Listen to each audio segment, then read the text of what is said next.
Peace, family, and welcome to African Esquire TV. I'm your host, Tony Cherie.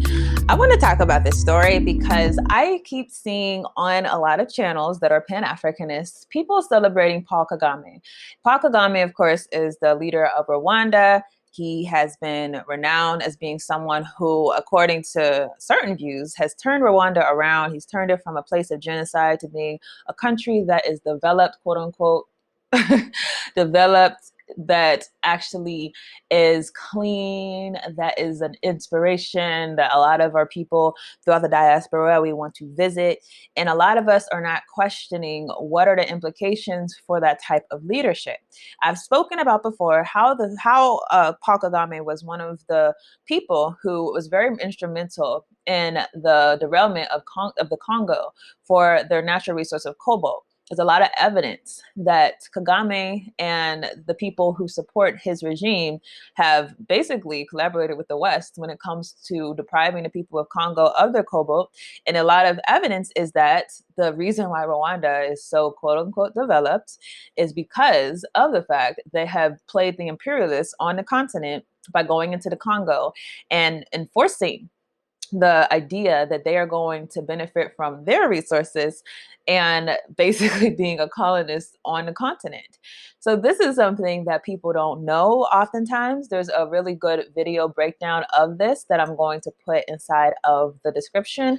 What I want to focus on for our people is that sometimes we're so much mesmerized seeing an African leader stand up to Western imperialism and stand up with words, honestly, because how many of them are actually standing up as far as works, meaning how many of them are organizing militarily, how many of them are actually doing things to ensure that the West cannot control the resources, doing things to make sure that the West does not have the influence on their economies. How many of them are actually doing those things? Not many of them. I would probably say none of them.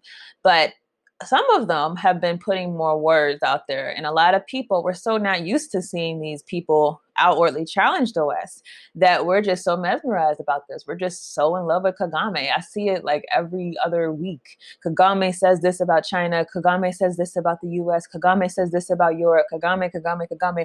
And I'm like, do you people not understand that this person is putting these statements out there, not because he's willing to challenge the system, but because he's trying to put inside of a situation where Africans are the ones benefiting from African exploitation and not Europeans.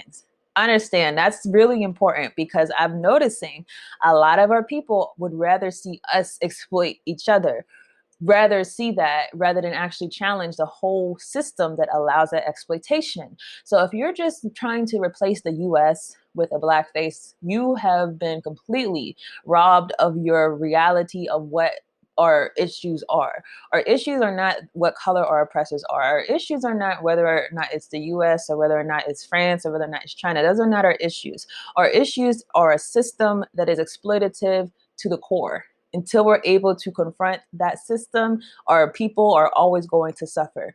If you care about our people who starve, if you care about our people who revert to crime, if you care about our people who have completely lost any hope in themselves, if you care about our people in that type of way, you have to stand up against this system. You cannot allow the system to continue. You cannot allow the system to continue under a black face any more than you would under a white face. So until you're ready to have that type of talk, then understand you're not ready to really confront colonialism.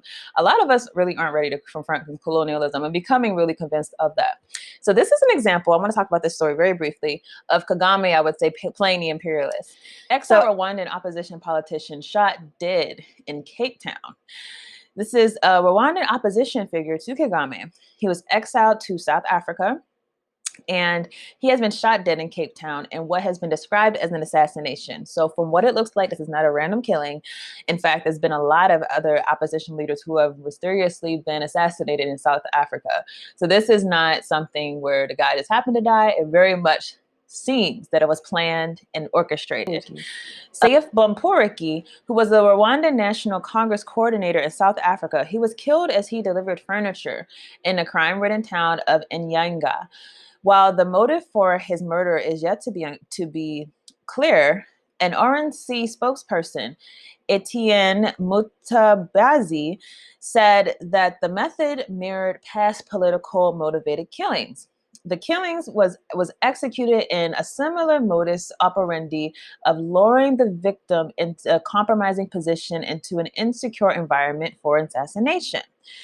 No, Mutabazi, who was referring to past attacks on Rwanda dissidents in South Africa, including the former intelligence chief Patrick Karingia, who was strangled in his motel room after being lured inside of 2014.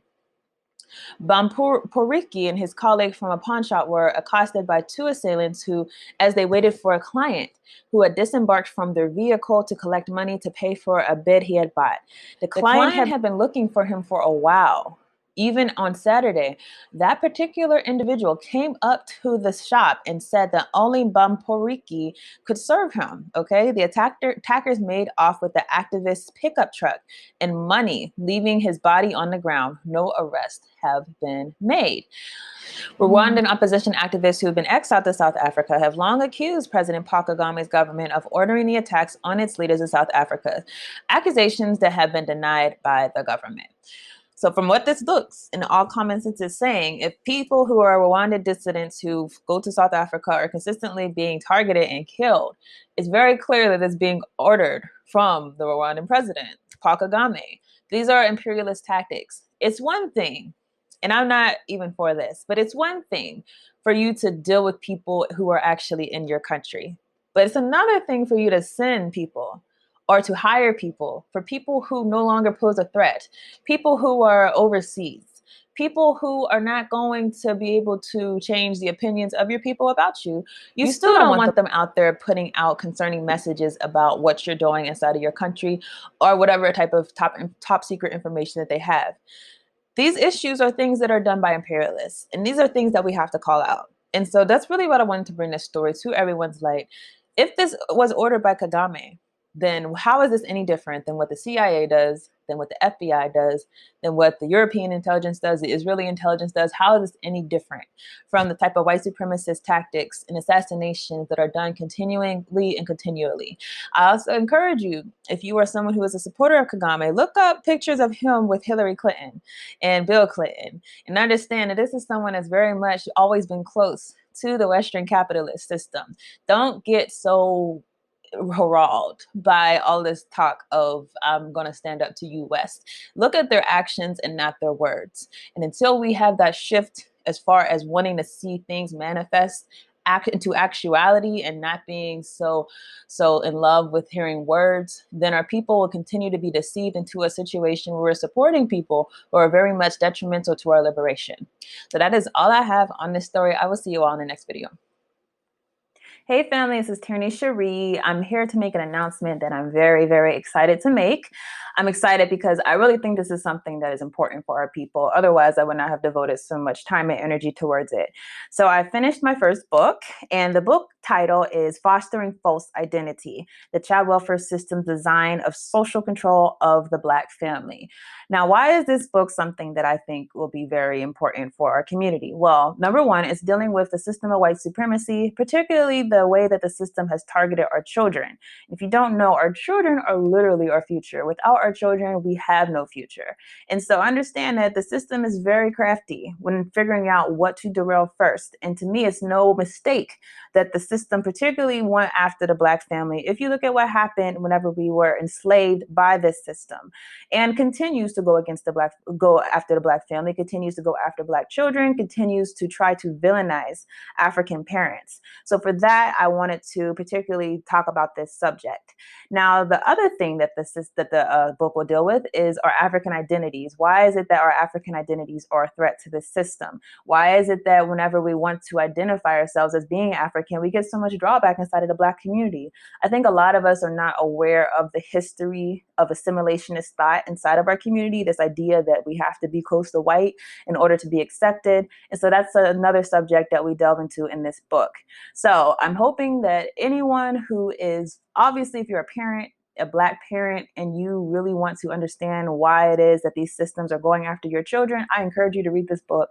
I hope that it will arm you with a lot of knowledge and a lot of foresight, not just about how to protect your own children, but how to organize in your community, because that's really the purpose of the book, is to say that we have to organize among ourselves in order to protect ourselves from this white supremacist system.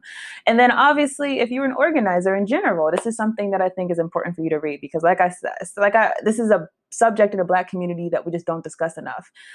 Child welfare is not something that is going to get enough attention. People obviously will organize them around other causes, but this is one that is really important that I feel like we have to pay more attention to.